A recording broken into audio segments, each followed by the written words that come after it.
it finally happened and we got hit with the light frost. It's actually a week past our average first frost date, so we're lucky there. Should have picked these guys before the frost. As you can see, the plants have died back on the squash here, but that's okay. It was just a light one, but now it is go time and it's time to pick all of the squash we have in the garden.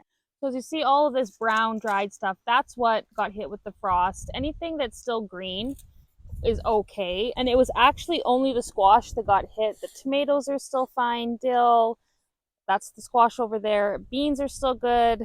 Everything is still good. Squash are very susceptible. Plus, this is the lowest lying area.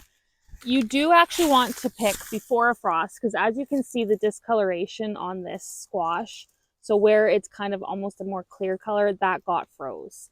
Now I'm hoping it didn't go too deep and this will still store, but I'll know if it starts to rot and get squishy here that it's not storable. You can go ahead and just eat these now, or as they start to show the signs that they were hit a little too hard with the frost, we'll have to eat them. But some of them look okay. Like this one here looks pretty okay. And these ones here, these are the buttercup squash. They are looking totally fine. Just a little bit of the spaghetti squash got hit. To get these guys off the vine, you want a sharp knife. I'm going to use my Hori Hori. I have a harvesting knife as well, which I can't find, of course.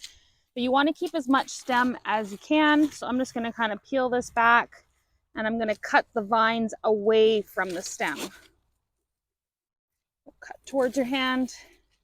Just kind of cut those guys off there. And cut through here. Careful, it can be prickly. And then there we have our squash. This is one buttercup squash. And we're just gonna get them all harvested and lined up. I was able to get 3 of these sunshine squash as well. They're kind of neat looking. We'll get them cut off. Again, I'm just trying to get as much stem length as I can. If they are, the more mature they are, it's harder to cut through, but the ones that aren't as mature cut through a lot easier. And then you just finagle it out of there. You have a really pretty squash. In amongst the weeds, this nettle I'm not going to touch, we have what's called a candy roaster squash. So I'm going to go ahead. If you look, it doesn't really have a very long stem, so I'm actually just going to cut into the vine. You just have to be careful. You don't really want to always cut towards the squash because then if you slip, you're going to nick it, and that will make it maybe not store as long. But if you're gentle and kind of cut towards the stem, sometimes you can loosen it up there without damaging too much. I'm just going to go ahead, reach in carefully. Still got a leaf on there, but that is a huge squash. Whoa. So you can see the frost damage here too with the pumpkins, and these are the summer squash, zucchinis, and patty pans. So they're all going to get pulled. Over here is stuff like beets, carrots. It was all frosted this morning as well, but it's come around. It can handle the frost. They can stay in the ground, but this stuff is going to need to come out. So we have quite a few of these white pumpkins to pick, and we did actually manage to get one little guy grew early and started to turn already, but they got this big guy here and this one here. And these ones, they will continue to turn after they've been picked, and they should be perfect and orange just in time for Halloween.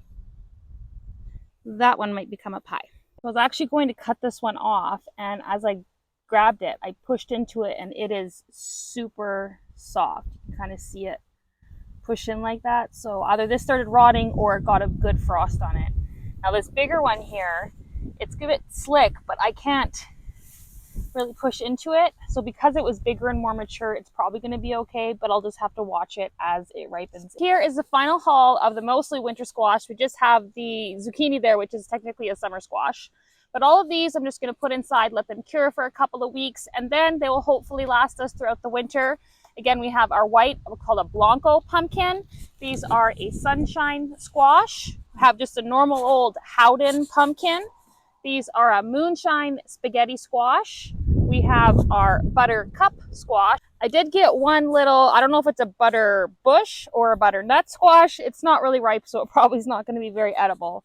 And then I got one of this candy roaster squash. Now the forecast is looking good for the next couple of weeks. We're still getting really cold, so it's going to be time to be pulling in all these things. So that's one harvest down and many more to go. Thank you so much for watching. We'll see you next time. Bye.